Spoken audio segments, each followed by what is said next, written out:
പത്രസമ്മേളനം വിളിച്ചു ചേർത്തത് ഒന്ന് രണ്ട് തെറ്റിദ്ധാരണകൾ നിർമ്മിക്കുന്ന തരത്തിലുള്ള ചില സംസാരങ്ങൾ നാട്ടിൽ നടന്നുകൊണ്ടിരിക്കുന്നത് നമ്മൾ ഫയർ സ്റ്റേഷനുമായി ബന്ധപ്പെട്ട് അതിൻ്റെ സത്യാവസ്ഥ നിജസ്ഥിതി ഒന്ന് പറയണം, ബോധ്യപ്പെടുത്തണം. അതോടൊപ്പം തന്നെ മാവൂരിൻ്റെ സമീപ ഭാവി, അതിൻ്റെ പുരോഗതി, അതിൻ്റെ വികസനം ഇത് ലക്ഷ്യം വെച്ചുകൊണ്ട് ചില തീരുമാനങ്ങളുണ്ട്. ഇതൊക്കെ പൊതുജനങ്ങളോട് പറയുക എന്നുള്ളതിൻ്റെ ഉദ്ദേശത്തോടു കൂടിയാണ് വിളിച്ചത്. അതിൽ ആദ്യമേ പറയാനുള്ളത്, വ്യാപകമായിട്ട് പറഞ്ഞു കേൾക്കുന്നത് നിലവിലുള്ള ഫയർ സ്റ്റേഷൻ ഇപ്പോൾ വന്നത് അത് ഇവിടെ നിന്ന് പോകുമെന്നും അത് ചെറുപ്പയിലേക്ക് പോകുകയാണെന്നും വെറും താൽക്കാലികമായി MLAയും ഇപ്പോഴുള്ള സംസ്ഥാന ഗവൺമെൻറ്റും ഒരു തട്ടിക്കൂട്ട് പരിപാടിയാണ് ചെയ്തതെന്നും അത് MLAയുടെ പ്രസംഗത്തിൽ തന്നെ വ്യക്തമാണെന്നും പറഞ്ഞിട്ടാണ് ഇങ്ങനെ മുന്നോട്ട് വരുന്നുണ്ട്. അപ്പം അത് രാഷ്ട്രീയ സ്റ്റണ്ടാണോ എന്താണെന്ന് പറയാൻ കഴിയില്ല. എന്തായാലും ഈ കഴിഞ്ഞ 10 വർഷം, അതായത് 2016 ജൂൺ മാസം 15-ാം തീയതി തുടങ്ങിയ ഒരു പ്രയത്നം, ഇതിൻ്റെ കൂടെയുള്ള ഒരു ആളെന്ന രീതിയിൽ വിവിധ ഭാഗങ്ങളുമായിട്ട് ബന്ധപ്പെട്ട്, വിവിധ ഓഫീസുകളായിട്ട് ബന്ധപ്പെട്ട് ഇതിനെ ശരിക്കും പഠിച്ച വ്യക്തി എന്ന നിലക്ക് പറയാൻ പറ്റും. ഇത് മാവൂരിൽ നിന്ന് ഇനി എവിടെയും പോകുന്നില്ല, മാവൂരിൽ തന്നെയാണ്. അതിന് സ്ഥലം എവിടെ എന്ന് ചോദിക്കുന്ന ഒരു നടപടിക്രമമുണ്ട് ഗവൺമെൻറ്റിന്. പുതിയ താൽക്കാലികമായിട്ട് ഒരു പണം ഗവൺമെൻറ്റിൻ്റെ 1 രൂപ ചെലവാക്കണമെങ്കിൽ സ്ഥിര സംവിധാനത്തിനുള്ള അടിസ്ഥാന കയ്യിലുണ്ടോ, സ്ഥലമുണ്ടോ എന്നൊരു ചോദ്യമാണ്. ആ ചോദ്യത്തിന് നമ്മൾക്ക് വേണമെങ്കിൽ കൽപ്പള്ളിയിലെ സ്ഥലം പറയാം, അതല്ലെങ്കിൽ പിന്നെ PWD കയ്യിലുള്ള 1-2 സ്ഥലങ്ങൾ അവിടെയൊക്കെ പറയാം.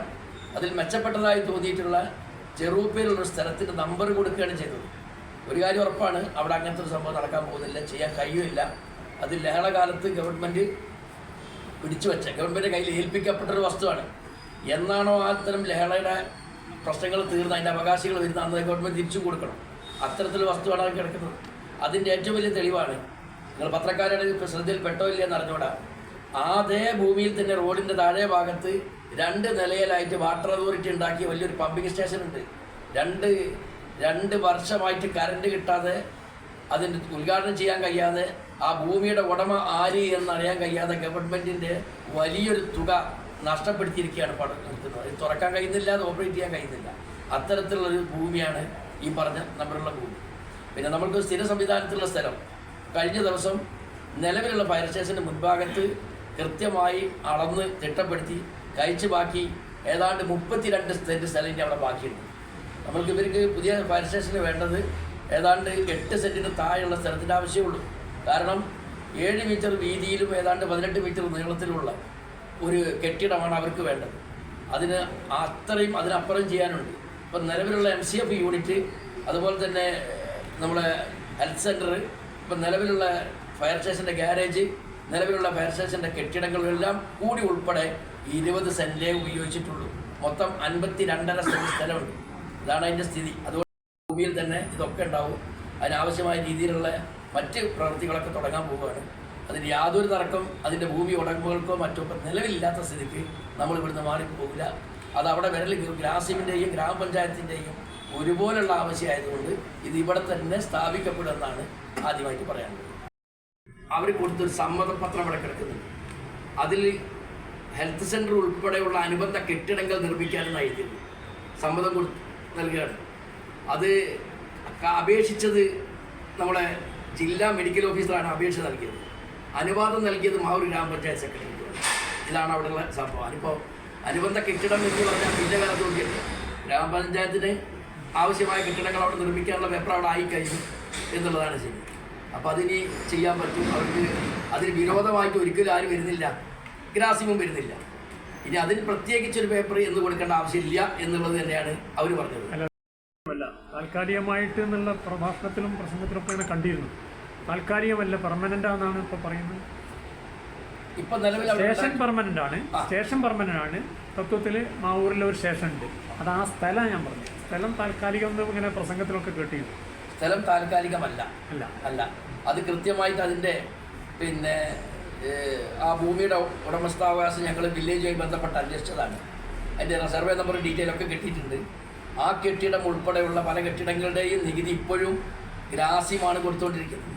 അപ്പോൾ ഗ്രാസിം ഇപ്പം കൊടുക്കുന്ന 6400 ചില്ലാൻ രൂപ നികുതി കൊടുക്കുന്നതിൽ ഈ സർവേ നമ്പർ ഉൾപ്പെടെയാണ് ആ നികുതിച്ചിട്ടാണ് ഞങ്ങൾ കണ്ടത്. അപ്പോൾ ഇപ്പോഴും ഭൂമി ഗ്രാസിമിൻ്റെ തന്നെയാണ്.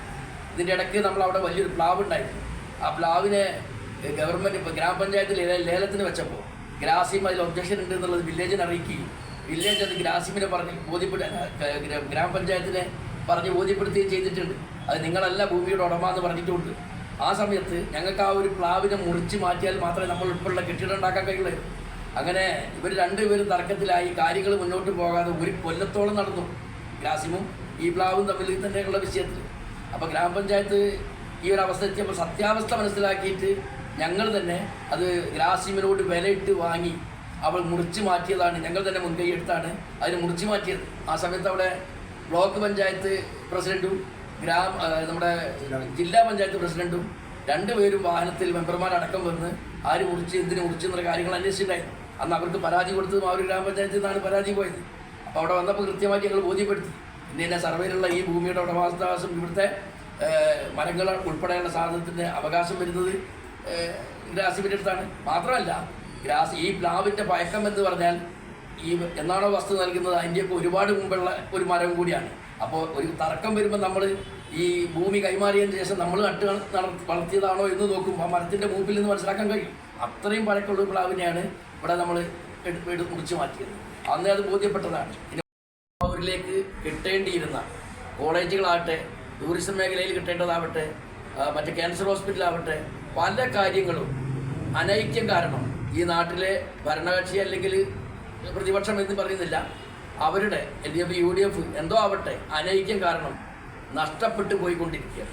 ഇതാണ് അതിൻ്റെ ഒരു സ്ഥിതി, നിലവിലുള്ള അവസ്ഥ. അപ്പോൾ അതുകൊണ്ട് അത്തരത്തിലൊരു ഒരു പോരായ്മ ഇനി നാട്ടിൽ വരരുത്. അത് വരാതിരിക്കണമെങ്കിൽ നിലവിലുള്ള രാഷ്ട്രീയ പാർട്ടികളെ എല്ലാവരെയും കൂട്ടുപിടിച്ചുകൊണ്ട്, എല്ലാവരെയും ചേർത്തിക്കൊണ്ട്, സാംസ്കാരിക സംഘടനകളെയും, റെസിഡൻഷ്യൽ അസോസിയേഷൻ, തൊഴിലാളി സംഘടനകൾ എല്ലാവരുടെയും ചേർത്തി പിടിച്ചുകൊണ്ട് ഒരു സമഗ്ര വികസന മുന്നേറ്റത്തിനുള്ള കമ്മിറ്റി രൂപീകരിക്കാൻ വ്യാപാരി വ്യവസായി ഏകോപന സമിതി തീരുമാനമെടുക്കുകയാണ്. എങ്കിലേ ഇത് മുന്നോട്ട് പോകുള്ളൂ. പലപ്പോഴും നമ്മളുടെ ഗ്രാസിമിനെതിരെ വിളിച്ച ചങ്ങലകൾക്കും യോഗങ്ങൾക്കും വേണ്ടിയിട്ടൊക്കെ വന്നപ്പോൾ LDF UDF ഭിന്നിച്ച് പോയി, ഒന്നും നേടാൻ കഴിയുന്നില്ല. അപ്പോൾ അതുകൊണ്ട് LDF UDF അല്ലാത്ത ഒരു വളരെ നിഷ്പക്ഷമായി നിൽക്കുന്ന വ്യാപാരി വ്യവസായി ഏകോപന സമിതിക്ക് ഇവരൊക്കെ ചേർത്ത് പിടിച്ച് മുന്നോട്ട് കൊണ്ടുപോകാൻ കഴിയുമെന്ന് തന്നെയാണ് ഞങ്ങളുടെ പ്രതീക്ഷ. അങ്ങനെ ഞങ്ങളൊന്ന് ഒരുങ്ങുന്ന പക്ഷം നാട്ടിലേക്ക് ഒരുപാട് കാര്യങ്ങൾ വരാനുണ്ട്. അതിലൊന്നാണ് നിലവിലുള്ള മാവൂർ അങ്ങാടി പ്രദേശത്ത് തന്നെ ഗ്രാസിമുമായി സംസാരിച്ചെടുത്താൽ വളരെ നിസ്സാരമായ രീതിയിൽ നമുക്ക് കിട്ടാവുന്നതാണ് ഒരു 30-35 സെൻറ്റ് സ്ഥലം. അത് കിട്ടുന്ന മുറയ്ക്ക് നമുക്കൊരു മിനി സിവിൽ സ്റ്റേഷൻ മാവൂർ അങ്ങാടിയിൽ തന്നെ ഹൃദയവാദത്തിന് നടപ്പിലാക്കാൻ കഴിയും എന്നുള്ള കാര്യമാണ് ഏറെക്കുറെ മനസ്സിലാക്കാൻ കഴിയുന്നത്. അതിനെല്ലാവരും ഒന്ന് കൂടെ നിന്നാൽ മാത്രം മതി. ഒരു സഹകരണം, കൂട്ടായൊരു സഹകരണം ഉണ്ടെങ്കിൽ അത് ലഭ്യമാക്കുന്നത്. അതുപോലെ തന്നെ കഴിഞ്ഞ പ്രാവശ്യം രാഷ്ട്രീയ പാർട്ടികൾ തമ്മിൽ കലഹം ചേർത്ത് നശിപ്പിച്ചു പോയ വലിയൊരു പദ്ധതിയാണ് നമ്മളെ വെള്ളക്കെട്ടുള്ള ഭാഗത്തേക്ക് ഏതാണ്ട് 500 കോടി രൂപ മുടക്കിൽ ആ ഒരു കമ്പനി, പ്രൈവറ്റ് കമ്പനിയാണ് രംഗത്തേക്ക് വന്നത്. അവർ തീരുമാനമെടുത്തത് വലിയ തരത്തിലുള്ള ടൂറിസം സംവിധാനം, ഏതാണ്ട് 2000 പേർക്ക് ജോലി നൽകുന്ന 135ഓളം ഏക്കർ സ്ഥലത്ത് നല്ലൊരു പദ്ധതിയാണ് അവിടെ ആവിഷ്കരിച്ചത്.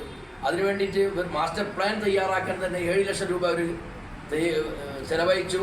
ഗ്രാമപഞ്ചായത്തിൻ്റെ കോൺഫറൻസ് ഹാളിൽ വെച്ച് അതിൻ്റെ ഒരു മൾട്ടി വിഷൻ സംഭവം ഡിസ്പ്ലേ ചെയ്ത് തയ്യാറാക്കി TV കാണിച്ചു തന്നതാണ്. അത് നമുക്ക് സമീപഭാവിയിൽ ഇനി ചെയ്യണം എന്ന് പറഞ്ഞ് ആ ഭൂമി ഉടമകൾ 40ഓളം വരുന്ന ഭൂമി ഉടമകൾ ഒറ്റക്കെട്ടായി ഇതിനെ മുന്നോട്ട് കൊണ്ടുവരാൻ വേണ്ടി ടീമായി ഒരു കമ്മിറ്റിയായി കോർഡിനേഷനായിട്ട് വന്ന് അവതരിപ്പിച്ചപ്പോൾ വലിയ പ്രതീക്ഷയിൽ വന്ന് അവരെ നിരാശാജനകമാക്കിയിട്ടാണ് ഈ ഞാൻ നേരത്തെ പറഞ്ഞ രാഷ്ട്രീയ പാർട്ടികളുടെ ഒരു മുന്തുതള്ളൊരു ആധിക്യം നടത്തി അവിടെ തിരിച്ചറിഞ്ഞ് പോയത്. അതിലാരെയും ഞാൻ കുറ്റം പറയുന്നില്ല, ആരും മോശക്കാരുമായിരുന്നില്ല. എന്തായാലും അത് നമ്മൾ അനൈക്യത്തിന് വല്ലാതെ ഇടയാക്കിയിട്ടുണ്ട്. വീടില്ലാത്ത ഒരു നല്ല പദ്ധതിയായിരുന്നു ആ സാധനം. അതുപോലെ തന്നെ നമ്മൾ ക്യാൻസർ സെൻറ്റർ നിൽക്കുന്നതും നമുക്ക് നഷ്ടപ്പെട്ടു പോയ കോളേജുകളും ഒക്കെ അവസ്ഥ ഇതാണ്. അപ്പോൾ അതുകൊണ്ട് രാഷ്ട്രീയ പാർട്ടികളെ മാത്രം വിട്ടുകൊടുക്കാതെ നാട്ടുകാരെ കൂട്ടി ചേർത്തി ഒരു ബഹുജന മുന്നേറ്റത്തോടുള്ള ഒരു സമഗ്ര വികസനത്തിൻ്റെ, മാവൂരിൻ്റെ സമഗ്ര വികസനത്തിനുള്ള കമ്മിറ്റി രൂപീകരിച്ചാൽ ഇത് നടക്കൂ എന്നുള്ളതാണ് മറ്റൊരു കാര്യം ഞങ്ങൾക്ക് പറയാനുള്ളത്. പോകുന്നത് അതിൻ്റെ പേര് തന്നെ ഒരു വ്യക്തിക്കും അധീനപ്പെട്ടുള്ളൊരു സംഭവമല്ല. ഞാൻ നേരത്തെ പറഞ്ഞ പോലെ മാവൂരിൻ്റെ സമഗ്ര വികസന മുന്നേറ്റത്തിനായുള്ളൊരു കമ്മിറ്റി, അതിൽ ഞങ്ങൾ ഹൈലൈറ്റ് ചെയ്യപ്പെടരുത്, ഒരു സംഘടന ഹൈലൈറ്റ് ചെയ്യപ്പെടരുത്. ഇവിടുത്തെ മറ്റ് വ്യാപാര സംഘടനകളുണ്ട്, അവരെ കൂട്ടിപ്പിടിക്കണം. ഇതൊന്നും ഒരാളെയും മറ്റൊരു നെഗറ്റീവായ ചിന്തയോടുകൂടി പുറത്തേക്ക് വിട്ടുകൊടുക്കരുത്, ഒരാളെയും നമ്മൾ കയറ്റാതെ ഇരിക്കരുത്. പരമാവധി എല്ലാവരും ചേർത്ത് പിടിച്ചുകൊണ്ട് ഈ നെഗറ്റീവായ സംസാരങ്ങൾ വരുന്ന വഴികളൊക്കെ തന്നെ പൈതടച്ചുകൊണ്ട് മുന്നോട്ട് പോകണം. അപ്പം ഞങ്ങൾ ഈ കഴിഞ്ഞ പത്രസമ്മേളനങ്ങൾ പലതും വന്നപ്പോഴും ഞങ്ങൾക്ക് പറയാനുള്ള ഒട്ടനവധി കാര്യം ഉണ്ടായിരുന്നു. ഒരു വികസനത്തിന് അത് വലിയൊരു തുരങ്കം വെക്കലാവും, പാരയായി മാറും എന്നുള്ളത് കൊണ്ടാണ് അത്തരത്തിലുള്ള എല്ലാ സംസാരങ്ങളെയും ഞങ്ങൾ വേക്കോട്ട് മറഞ്ഞു നിന്നതും. ഇതിൻ്റെ കഷ്ടപ്പാടുകൾ, ഇതിൻ്റെ വിജയം വന്നപ്പോൾ നിങ്ങൾ നേരത്തെ പറഞ്ഞ പോലെ ഇതിൻ്റെ ഒരു എനർജി ഇപ്പോൾ ഈ നാട്ടിലുണ്ട്. കൂട്ടമായി നിന്നാൽ നമുക്ക് എന്തൊക്കെ നേടാനാവുമെന്ന് ഒരു നല്ല എനർജി ഇവിടെ നാട്ടിൽ ഇപ്പോൾ നിൽക്കുന്നുണ്ട്. ആ ഒരു പൾസ് ഉപയോഗിക്കാൻ പരമാവധി ശ്രമിക്കണം, എങ്കിലേ ഇത് നടക്കുള്ളൂ. അതിനാവശ്യമായ രീതിയിൽ നമ്മൾ ചെന്ന് പറഞ്ഞാൽ കിട്ടേണ്ടിടത്തൊക്കെ കിട്ടും. ഒറ്റയും തട്ടിയായിട്ട് ഞാൻ പോയി നീ പോയി ചോദിക്കുന്നിടത്താണ് പലതും ഇല്ലാതായി പോകുന്നത്. ഇപ്പോൾ നേരത്തെ ഉസ്മാൻ പറഞ്ഞ പോലെ ബ്ലോക്ക് പഞ്ചായത്ത് മെമ്പർമാരെ, നമ്മുടെ ജില്ലാ പഞ്ചായത്ത് മെമ്പർമാരെ, നമ്മൾ ഗ്രാമപഞ്ചായത്തിലെ മുഴുവൻ മെമ്പർമാരെയും ഭരണസമിതിയെയും മുഴുവനും ഇതൊക്കെ തന്നെ കൂട്ടുപിടിച്ചുകൊണ്ടായിരിക്കണം ഒരു കാര്യം ഇനി മുന്നോട്ട് വെക്കേണ്ടത്. അങ്ങനെ പറയുമ്പോൾ അവരിലൂടെയൊക്കെ എന്തൊക്കെ നമുക്ക് നേടാൻ പറ്റുമോ അതൊക്കെ എടുക്കണം. ആരാ കൺവിൻസ് ചെയ്യുന്നത്? KVBS ആണോ നിലവിൽ ഈ ആശയം മുന്നോട്ട് വെക്കുന്നത്? കേരള വ്യാപാരി വ്യവസായി ഏകോപന സമിതി. ഇവരെയൊക്കെ കൺവിൻസ് ചെയ്യണം. ഏകോപന സമിതിയാണ്. അപ്പോൾ അങ്ങനെയാകുമ്പോൾ അതിനൊരു ഞാൻ ചോദിക്കുകയാണ്, അങ്ങനെയാകുമ്പോൾ അതിലൊരു ഇനീഷ്യേറ്റീവ്, നിങ്ങൾ ഇനീഷ്യേറ്റീവ് എടുത്താൽ മറ്റ് സംഘടനയോട് യോജിക്കുമോ? തീർച്ചയായിട്ടും ഈ ഒരു വിഷയത്തിൽ ഒരു തരത്തിലുള്ള ഒരു രാഷ്ട്രീയ പാർട്ടികൾ ചിലപ്പോൾ യോജിച്ചു വരും. മറ്റ് തീർച്ചയായിട്ടും സമാന്തരമായുള്ള ഒരു ചെറിയ സംഘടന ഉണ്ടല്ലോ, ഇപ്പൊ കഴിഞ്ഞ അപ്പൊ അത് ഞങ്ങൾക്കൊരു പോസിറ്റീവ് എനർജി തന്നത്. നമ്മളൊരു ഉദ്ഘാടനം വെക്കുന്നത് എന്ന് പറഞ്ഞപ്പോ ആ 2 സംഘടനയും കൂടെ നിന്ന് അവരോടാവുന്ന തരത്തിലുള്ള സാമ്പത്തിക സഹായങ്ങൾ കൂടെ ഞങ്ങളെ തന്നെ ഏൽപ്പിച്ച് അവരും കമാനങ്ങളും ബാനറും ഒക്കെ വെച്ച് കൂടെ നിന്നും. ഇതൊരു നല്ലൊരു, അതാണ് ഞങ്ങൾ പറഞ്ഞത്, ഒരു വികസനത്തിന്റെ മുകളിൽ എല്ലാവരും ഒറ്റക്കെട്ടാണ് എന്നുള്ള ആ ഒരു സാധനം നമ്മൾ മനസ്സിലാക്കി കഴിഞ്ഞു. ഇത്